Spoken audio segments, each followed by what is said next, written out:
I'm going to hit the record button. So we are recording this, and we will make it available to all of the chambers in case you have members who weren't able to join us this morning. And then if you have questions, if you could please type them in the chat box, then we will do some Q&A when Rob finishes speaking. So with that, it's my pleasure to introduce Rob Scott, Region 5 Director for the U.S. Small Business Association. Administration. No problem. Well, good morning, everyone. Can everyone hear me okay? Okay, I had some technical difficulties, so I'm on my iPad, so I don't know what's going on on my end, but thank you so much for having me. This is a great group of folks. I always love talking to chamber heads, and then also folks that are involved in the chamber. You're kind of like the boots on the ground when it comes to small business. But as Elena said, I am the Great Lakes Regional Administrator, which covers Michigan, also Minnesota, Wisconsin, Illinois, Indiana, and the great state of Ohio with the greatest college football team in the universe, the Ohio State Buckeyes.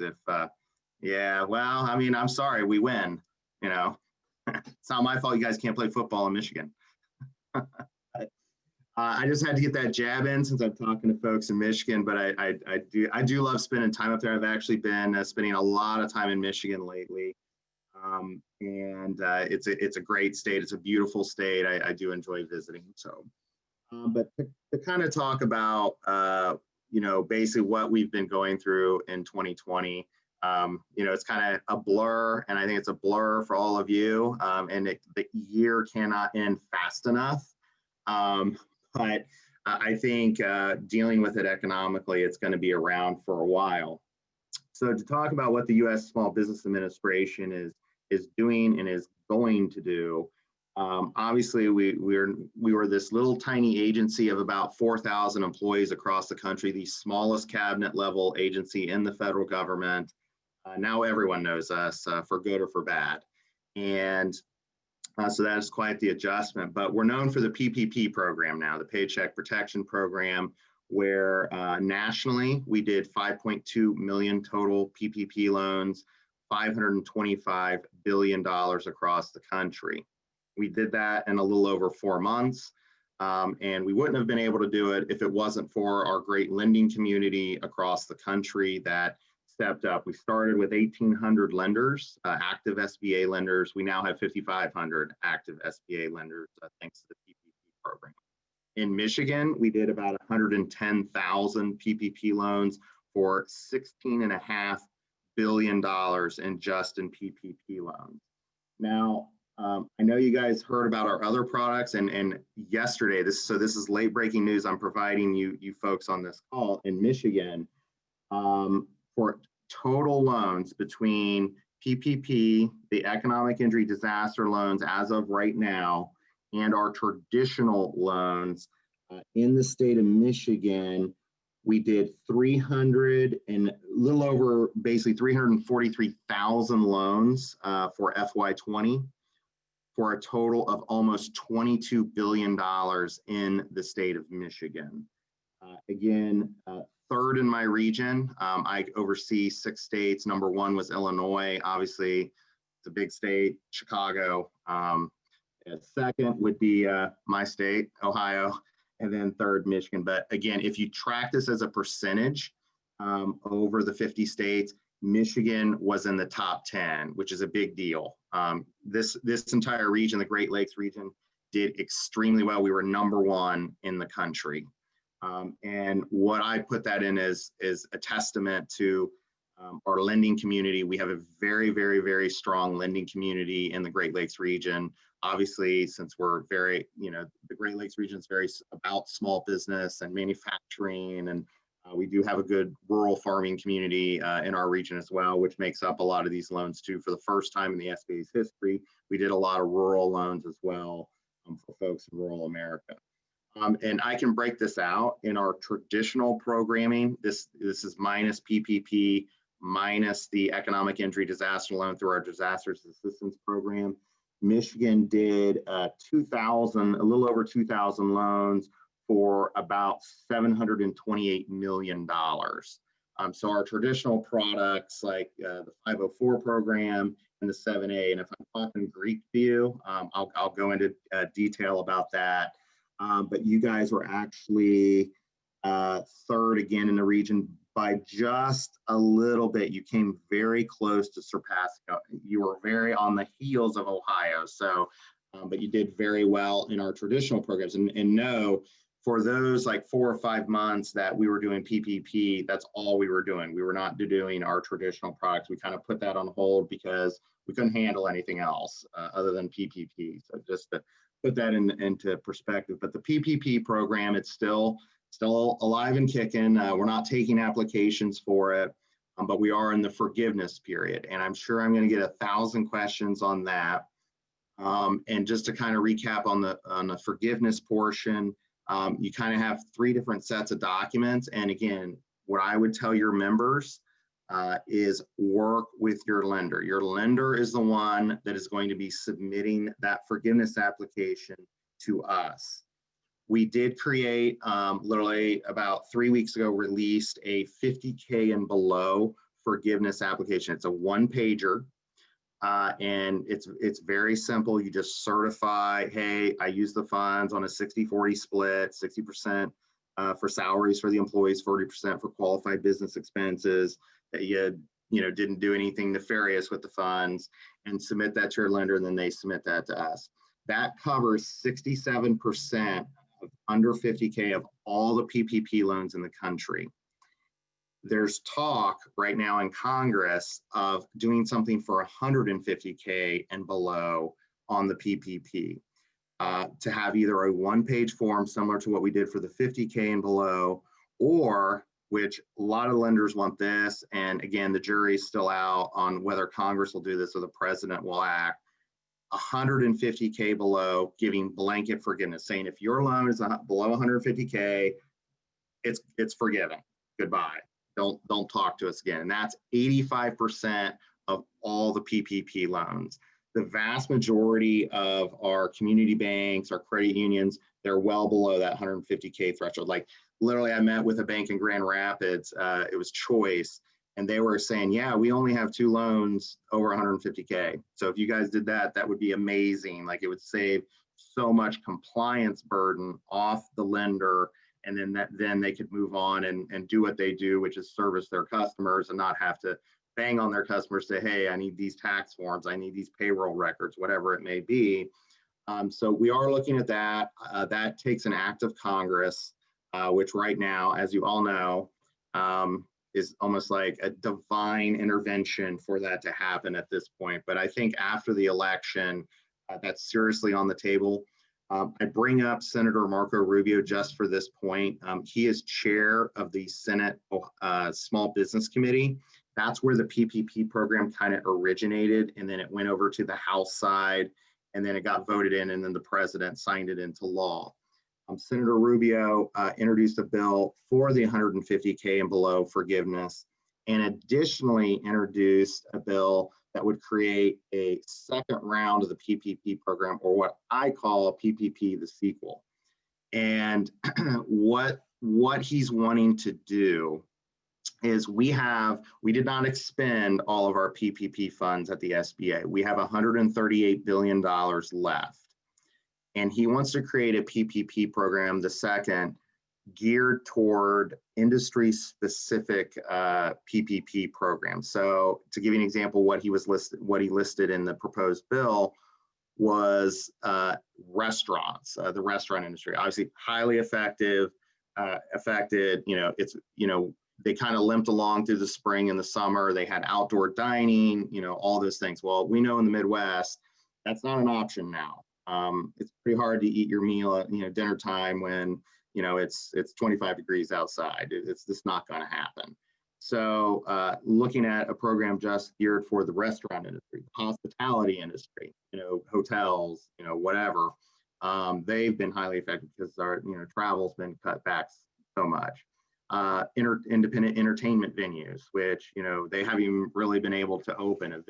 Event spaces. I know when I was with the Rochester Regional Chamber, there was a gentleman who I actually stayed in his hotel when I was there. And Helena's shaking her head. He owns this is really cool hotel. It's a beautiful hotel I stayed in. Yeah, yeah. And he was saying how just the governor's orders has just decimated his event planning, which kind of was like the anchor to get people into the hotel with weddings and all the things that he did. So it would be geared towards, operations like that as well, along with a host things. I mean, the sky's the end. And then also a product where if a business can show if they're 25 or 50% down below revenue from the prior year, that they would be eligible for a second round of PPP. So again, what I'm saying here is if you got a PPP prior and you're either in this industry or still being affected, you could apply for a second one that would be ultimately, if you comply with the terms of it, it would be forgiven. Additionally, opening up for somebody who never got a PPP to actually apply for a PPP, their first PPP. So that's a bill that's working its way through the Senate. They were supposed to vote on it 2 weeks ago or 2 or 3 weeks ago. Obviously, Justice Ginsburg died and everything went out the window at that point. So everyone's playing politics. Regardless, I think after the election, it's going to be something seriously on the table. So kind of keep an eye out on the news. Regardless of the election outcome, it's likely going to become law at some point, and hopefully before the end of the year, so that the SBA can implement it and offer that certainly to the small business owners that are out there. The other program I'd like to briefly touch on is the Economic Injury Disaster Loan, and this is still available. Okay, for folks affected by the pandemic, and it's available until the end of this year. So there is a time where we're going to cut it off and say, hey, you can't apply for it anymore, but it's open until December 31st of 2020. So the Economic Injury Disaster, and that's the one time that is a direct lend from us, the SBA, i.e. the federal government. So you're not going to go to a lender to apply for the Economic Injury Disaster Loan. You will come to us, apply for it online at sba.gov, and we have a rapid application that was developed by a company that all of you on this call probably have heard about, named Rocket Mortgage. It's one of their sub companies that actually developed this for us for the pandemic. But it's a rapid application, takes like 5 minutes. It's very quick, and you will get a decision within a few days. The terms of the loan are this: you can get a loan of up to $150K for typically up to 30 years amortized. If you're a for-profit business, 3.75% interest. Nonprofits can also apply for this at a 2.75% interest rate over 30 years. Here's the even better part of this: you don't need to begin paying on it, and interest doesn't accrue or anything for up to 1 year. Okay, so if you're a business sitting on this call thinking, we may have a bad winter, or things are going to look bleak in a couple months maybe, or I don't know what the economy is going to do, or if Joe Biden gets elected, who knows, or if Trump gets reelected, who knows. I would look at this as a way of almost like a credit line. You apply for it, park the money in a bank account, sit on it. If you need it, tap it, and then, after a year, begin paying on what you tap, give back what you didn't use or may not use, or you may not even need it. Give it back at the end of the term before the 1 year starts, and it's no fuss, no muss, but you have that emergency lifeline for your business. Now, I know for some folks on the call, 150K, it's like, yawn, that's not going to really help me. But I would say the vast majority of the businesses on this call, that's a big deal. 150K, that can bridge you for a few months. So I highly recommend apply for this. And again, there is a time limit of December 31st, 2020. Don't wait. I would look at doing it now. Just to give you all a heads up, it's amazing how, and I'm a kind of responsible for this too, how illiterate we are when it comes to finances. So there is a question on there, just to flag this, of cost of goods. So if you get confused on it, we've had accountants screw it up when they're filling it out for their businesses. So again, just be careful when you're filling out the application. If you have issues filling it out, obviously you can probably reach out to your chamber, and they probably could assist you, and see Alana smiling. But certainly you can call us at our disaster assistance line and we can help you walk through that application. But again, it's a very easy application. If you mess up or you're denied, there are reconsiderations. So you can actually apply to say, hey, I would like you guys to look at this again, and here's why. Maybe your credit is shot because the last 6 months, let's face it, have not been stellar in this country, and you may have been affected personally on your personal credit. We take that into account in underwriting. Okay, so just provide a narrative, submit it to us. You'll work with a loan officer, whether you're denied or approved, and that way we can help push it through. If you get denied a second time, and I'm going to blow your mind, you can actually ask for it to be reconsidered a third time, and we will look at it again. After that, unfortunately, after the third time, if you're denied, it's the end of the road there. But what I will tell you is that anytime anyone's been denied and really sat down and said, okay, here's the narrative, here's my issues, more likely than not, I've heard stories of people getting approved. And if you do have issues, reach out to myself personally, and I'll give my email and all that at the end of the program. So I saw a question pop up about the interest rate on it again. And again, on this EIDL loan, for a nonprofit, it's 2.75% interest rate. For a for-profit, it's a 3.75% interest rate. So literally over 30 years, we're giving the money away essentially to you. You're not going to find a bank out there that's going to do that. I mean, I'm sure there's bankers on the line going, we would loan, but just you think of it as a lifeline from us and certainly apply for it. So, and I don't know, Elena, how am I on time? I'll go into our traditional products real quick. You're great. You have like another, 10 minutes. Okay. All right, good. So I'm leaving enough time to talk about Ohio State football. So on the traditional products for the SBA, we have kind of our bedrock programs, which is the 7A program and the 504. And you guys don't care about numbers, I get it, but just to kind of explain the two paths for you. And if this interests you, work with a lender. You will not be working with us for this loan. You will work with a lender, and there's tons of lenders out there that you can go to, but we basically guarantee those loans. And we guarantee them up to a certain percentage depending on what product you use. So I'll talk about the 504 first.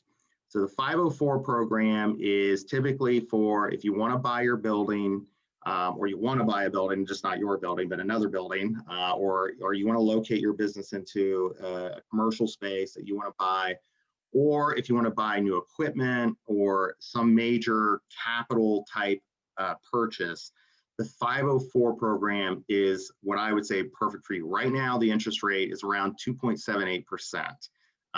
Good luck finding that anywhere else.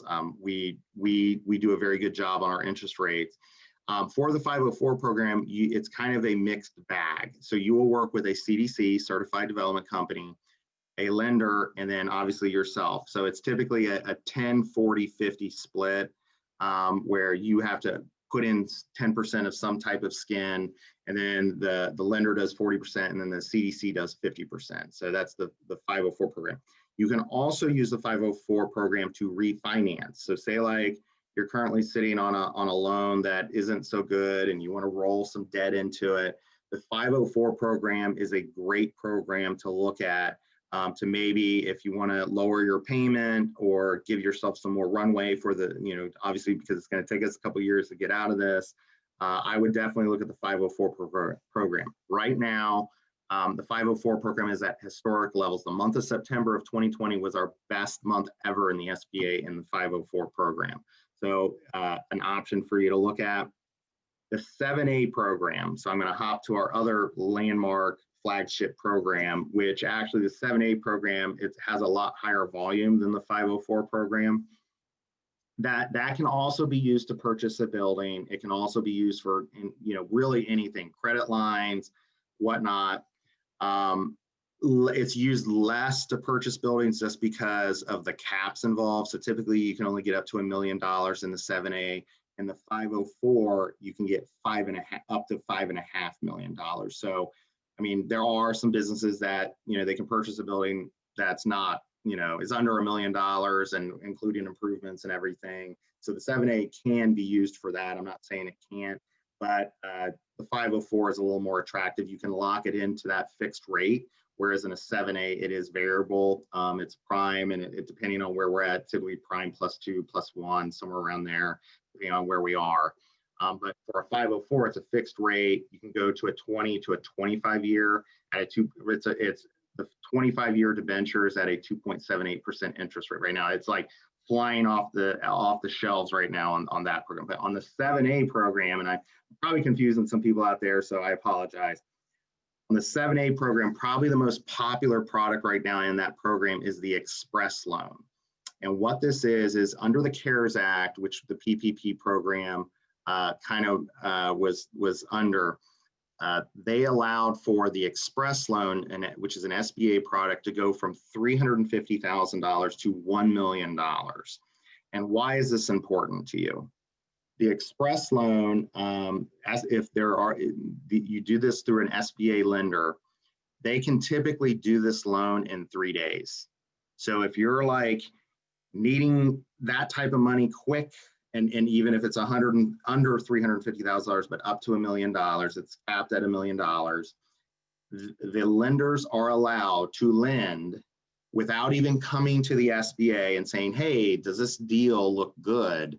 We allow the lender to do their due diligence and lend that money. And most lenders can churn it out in 3 days. So it's a very popular program if you're in need of capital quick. I highly recommend this program. The last thing I'll say about our traditional products is this. Up until September 27th, if you got a traditional SBA product, like a 504, like any 7A loan, you were deferred for up to 6 months, any payments on those products, and we actually made the payment for you at the SBA. So you got that free money the first 6 months. That has ended under the CARES Act as of September 27th, 2020. However, it is in Marco Rubio's bill to bring it back.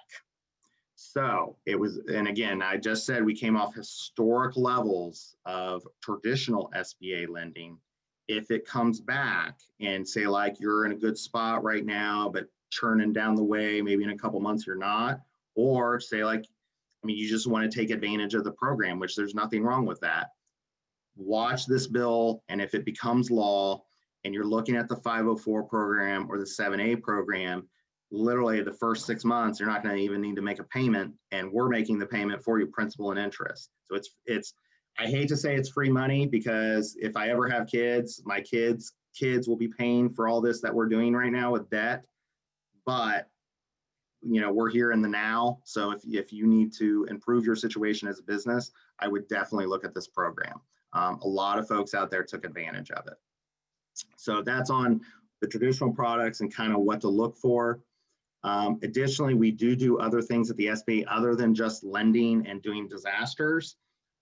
We also do federal procurement. I will mention this very briefly. If you're a business that wants to get in the job or in the business of selling products or services to the federal government, and you are a small business, and again, small business is a very flexible term at the SBA. If you're under 500 employees, typically you can come to us, which would be 99% of the businesses out there.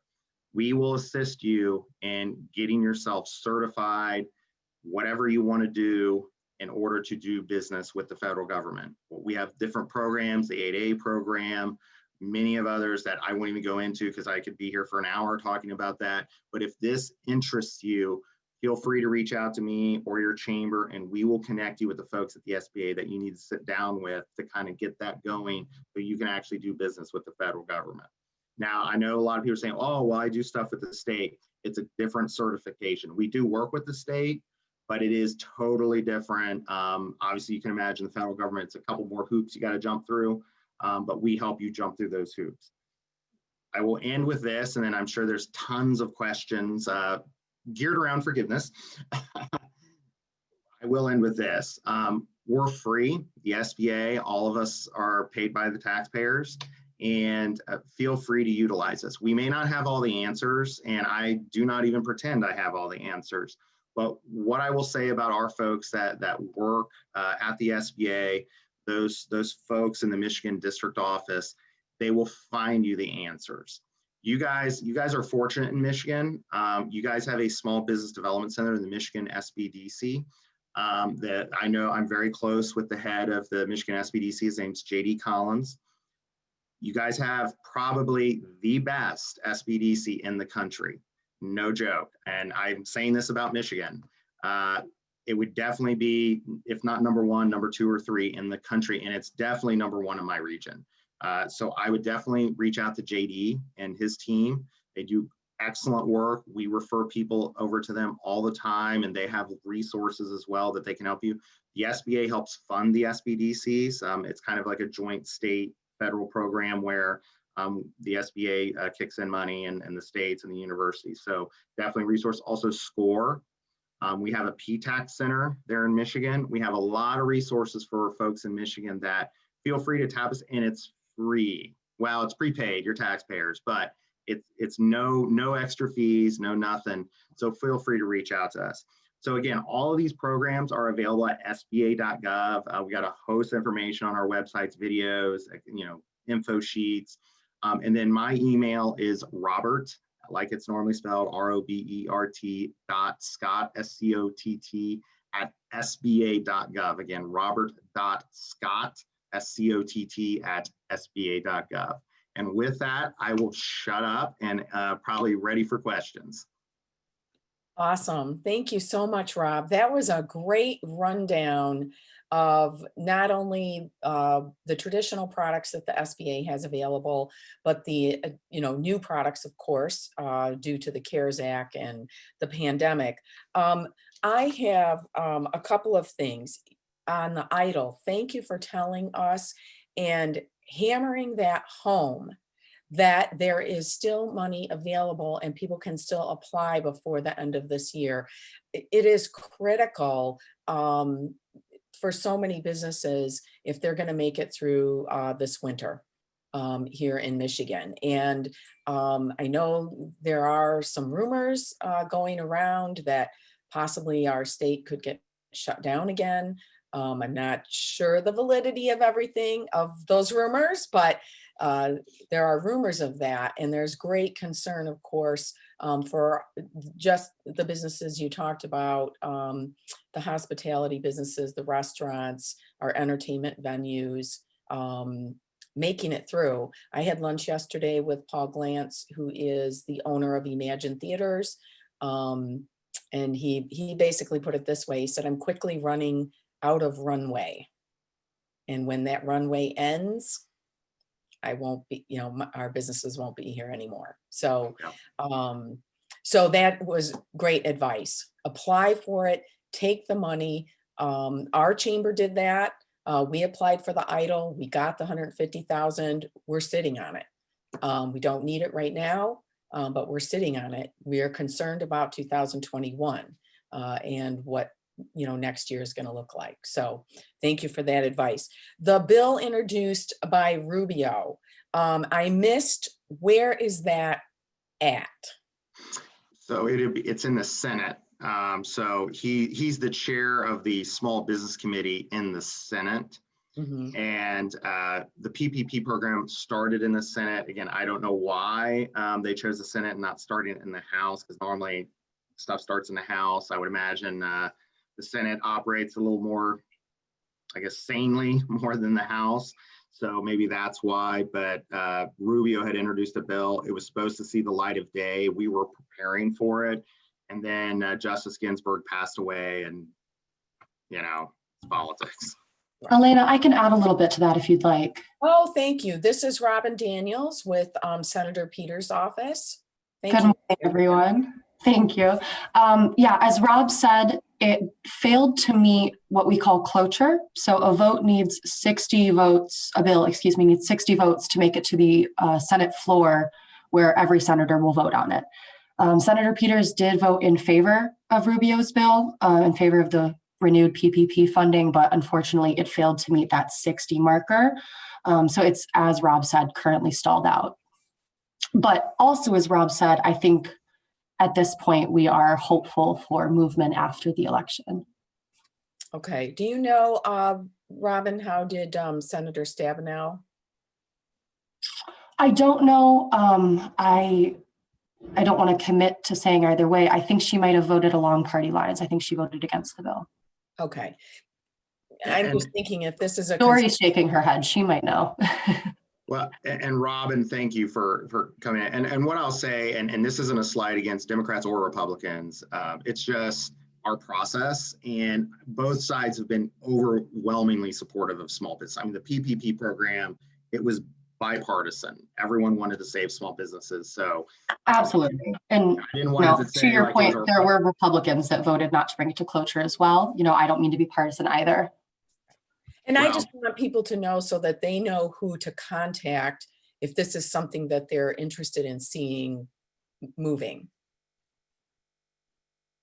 So, all right. Oh, thank you. Thank you so much, Robin, for jumping in on that. I appreciate it. And I do want to recognize, because I'm sorry I missed him in the beginning, Damini with the Pontiac Chamber.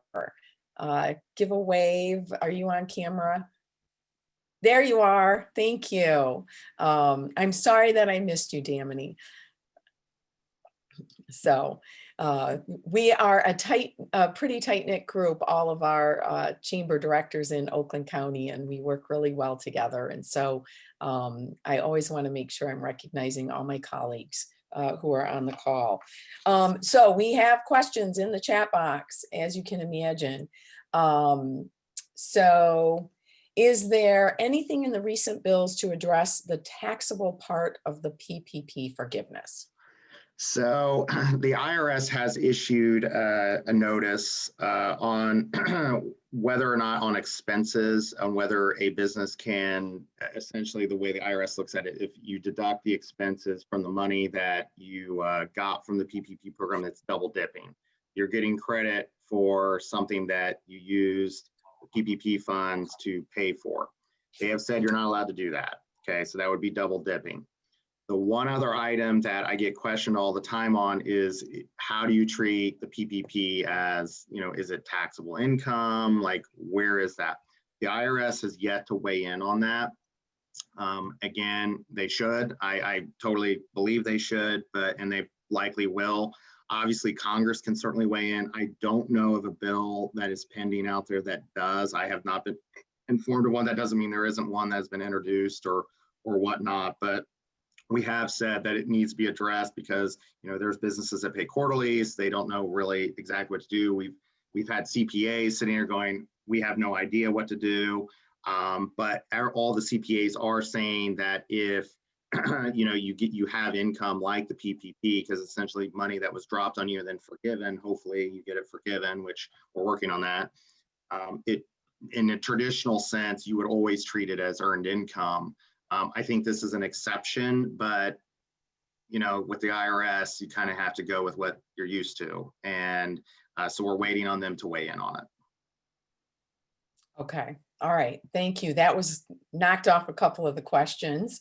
As a solopreneur, am I still eligible to apply for the EIDL? Yes. Okay. All right. Great. This one, I'm not quite sure I understand. Could Rob please put that Michigan SB in the chat box? Sure. Small Business Development Center. So SBDC. So Michigan SBDC. And they're typically headquartered in universities in Michigan. I know I can't remember the school, but in Grand Rapids, that's where JD sits, but they're at all your universities throughout Michigan. Great resource. Again, that's Michigan SBDC, and it stands for Small Business Development Centers. Okay, I'm writing it in the chat box. And he works out of Grand Valley, right? Yes, that's a school. Yes. Yep. Okay, I put it in the chat box for everybody. Under the EIDL program, owners can't pay themselves if they haven't previously taken a salary. Do you see this changing? This doesn't make much sense given all the extra work, and owners can't get fairly compensated given how they structured how they get paid. And then they're saying this under the EIDL program. Under the EIDL. I mean, again, if you get a loan amount, so I mean, again, this is just candid advice.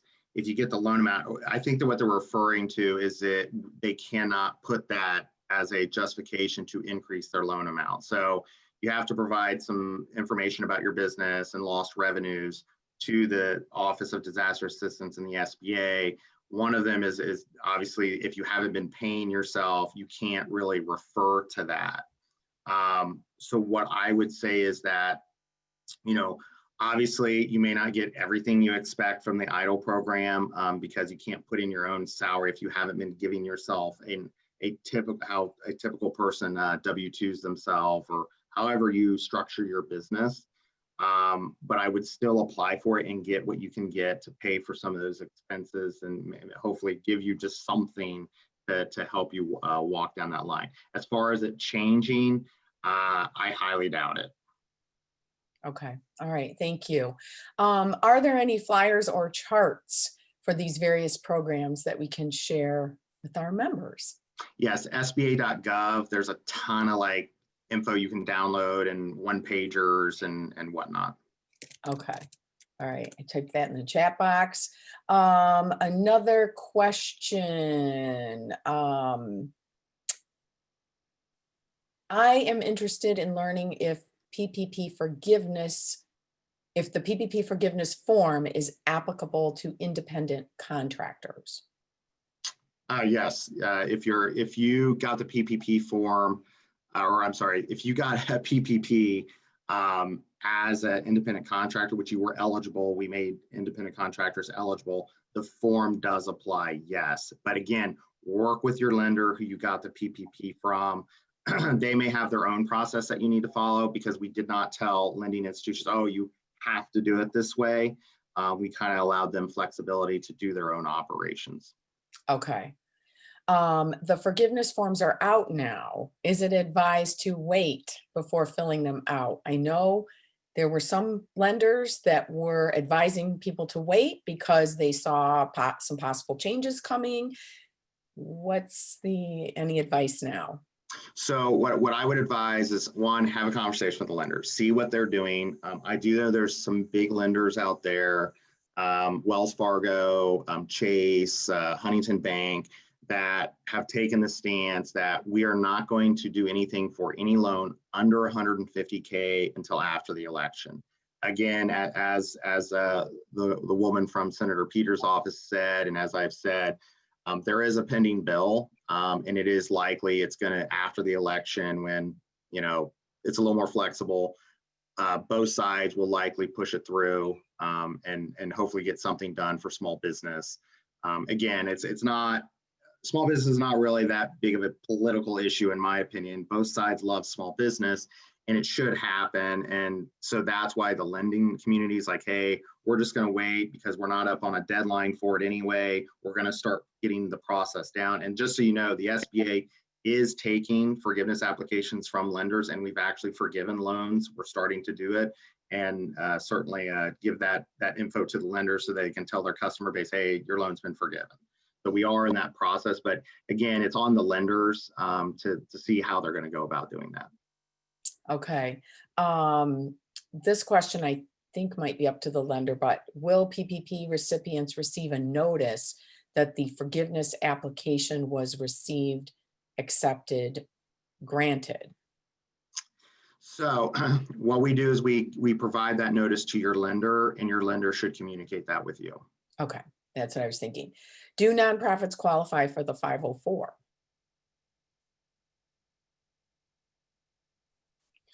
I don't think so, but I don't want to say definitely yes. I don't think they do, but Elena, let me get back with you on that if you know who that member is, and I'll get you that answer. Okay, sounds good. A question about the easy application. Are you familiar with it? Oh, yes. Okay, all right. There's the definitely not easy application that's 11-page monstrosity. There's the 3-page easy one, and then there's the easy, which is the 1-pager. Okay, so in qualifying question number 3, does the term hourly wages refer to wage rate rather than total wages paid? It should be total paid wages, because that's what you're going to do. Then you have the FTE test that you put in there, that kind of goes into the number of workforce folk you brought back during the qualifying period. One thing I would say to your members who are thinking about forgiveness and putting that together, document. So I know I've heard from many folks out there that says, yeah, we tried to bring this employee back, but they just refused to come back. They're making too much money on unemployment. Make sure that you have proof that you made a legitimate job offer back to them, whether it's a letter or an email or whatnot, and make sure you keep that in the file. We have issued an interim final rule that says, hey, if you try to bring back your employees, they didn't want to come back, i.e. the $600 kicker in unemployment or the $300 kicker, whatever, we're not going to hold that against you. So if you're having issues with your FTE count because of that, and this is rampant in the restaurant industry, we have said, listen, we're not going to ping you for that. So just make sure you document. Okay, thank you. Can you review the requirements to file for PPP forgiveness using the 3508 easy form? Is that too much of a long answer? That's going to take a while. So Elena, how about this? Why don't we do another one of these down the road, and we can do that. I am more than happy to do that. I literally will go line by line through an application with all of you on this call. And that way we can go over it. Happy to do it. I think time-wise, there's no way. I can't, there's no way. That is a great idea. And thank you so much for that offer. Really appreciate it. We'll take you up on it. Yeah, we'll get it on the books, guys. Yeah, good. So stay tuned, everybody. I was denied the EIDL loan due to the fact that I purchased the business on May 18th, 2020. Okay, have that person email me or email you, Elena, and then I will have a conversation with them. There are, again, we can file for reconsideration and have them relook at it depending on the circumstance. Okay, great. Thank you. Grateful for the PPP, but when forced closed for 6 months and open at about 30% capacity, hanging by a thread. We appreciate all help that is available. Today I feel more hopeful hearing about the bill from Marco Rubio. Thank you. And again, I don't want to sound like it's just Marco Rubio. It's also his ranking member, Senator Cardin, on there too. So it's a joint. It's bipartisan. Obviously, I'm a partisan appointee, but I will tell you, in this program, it was bipartisan. Yeah. I don't want it to look like it was not. Right. And speaking of bipartisan, I was remiss in the beginning in recognizing Congresswoman Alyssa Slotkin. When I spoke about the half day that we spent together, it was due to your relationship with her and the fact that the two of you have been working together since the beginning of this. Mm-hmm. And that was the reason, I think, one of the big reasons that you came. Well, I'm kind of scared of her. If I don't work with her, she's a former CIA operative that, I'll be like Mission Impossible or something like that. But I saw a question pop up about finding out the statuses of their economic injury disaster loan. 2 ways you can do that. We have a customer service line. It's a 1-800 number, and I apologize. I should know it by heart, but I don't. But there is a 1-800 number line you can call. They can literally on the phone check they'll ask you some obviously qualifying information to make sure you are who you say you are. And then they'll tell you your status over the phone. Additionally, feel free to reach out to me, and I'll have somebody from the Michigan District Office reach out to you and get that status for you. Okay, great. What about the SBA disaster loan? Is there forgiveness for that loan? I do know. It is a loan. You got to pay it back. It is a loan. It's not like the PPP program. If what they were asking about is the advance, which that is something that we did the EIDL advance, which was something in the CARES Act bill that Congress had passed, where you got up to $10,000, and the way the SBA did it is for every one employee, you got $1,000 capped at $10,000. We've already extended that money. It was a total of $20 billion that we pushed out.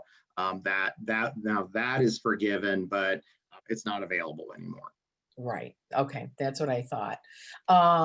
Assuming the 150K will be forgiven on PPPs, will that 150K be forgiven on PPP loans over the 150 threshold? No, so I mean, it'll still be forgiven, but you're still going to have to go. So the bill kind of says if you're under 150K, don't submit stuff. You're good. You're over 150K, you're still going to have to, do the forgiveness application to your lender. Your lender is going to have to submit it to us.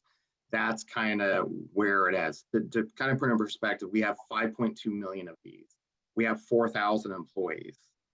There's no way we're going to be able to look at all that. So that's kind of where there needs to be some flexibility. And again, we're not here to ding you. Your lender's not here to ding you. We're going to work with you to make sure that these loans are actually forgiven. We just have to do due diligence. We have to make sure that the money went where the money was intended to go under Congress's intent for the program. So again, what I would say is, if you're over 150K, you're likely going to have to go jump through a little bit of hoops to submit for forgiveness. Okay. And how do we find out status for an EIDL loan? Yeah, so you can call our 1-800 number, disaster assistance line. And again, I should know it by heart, but I don't. But if you Google us online, it's online, and I'm sure your chamber will be able to push it out. Additionally, you can call or email the Michigan District Office or me at robert.scott@sba.gov, and we will get that status for you. Awesome. And I have to give a shout out to Kathy Gase, who's in the local SBA office here in our region or in our state, in the Detroit office, right? She works out of, but yeah. She was an absolute lifeline for me, for our chamber, particularly back in April, May, June, when everything was fast and furious and changing by the day. I just can't even speak highly enough about Kathy, and every time I called her, she picked up the phone and had answers, well, what answers she could for me. So just great job. I think, one more. EIDL advance has to be deducted from PPP forgiveness. That is correct. Correct. Okay. All right. I don't think I missed any questions on the call, in the chat box, I should say. I've got a few notes that I'm going to type up, and I will send them out to all of my, all of the other chambers here in Oakland County, so they can push this information out to all of their members. We'll also include the link to this recorded call too. We'll definitely take you up, Rob, on the offer to lead us through filling out the easy form. That would be amazing. And I so appreciate your time here today, Rob. Not I a know problem. how busy, I can't even imagine how busy you are. I don't want to imagine how busy you are, especially this year or the last 7 or 8 months. And we just really appreciate your time and your expertise. Oh, somebody did put in the chat box the 1-800 number. So take a look at that, you guys. And I think I thanked everyone and recognized everyone, and thank you everyone for being with us here today. We hope to bring you more of these. Like I said, we'll definitely take Rob up on the offer to go through the easy form. And when there's more breaking news, stay tuned to your chamber. I can't even tell you, all my chamber compatriots out there understand we have just been in the trenches the last 7 months, 8 months, trying to keep up with all of the latest information and resources and trying to just push that out to you, our members and our small businesses, and as quickly as we can. Again, I just want to leave you with, if you have not gotten that EIDL loan, I would just strongly encourage you to apply for that before the end of the year so that you do have that cushion. I've read a lot of articles that have talked about liquidity, liquidity, liquidity. You do need to make sure you have some liquidity. And if you have, you know, 150K sitting in your account and you need it come January, February, or March, you don't have to scramble around. You've got it. So with that, we're going to end the program today. Thank you again to my fellow officers in the Oakland Chamber Network. Really appreciate you, and go out and have a great day. Bye.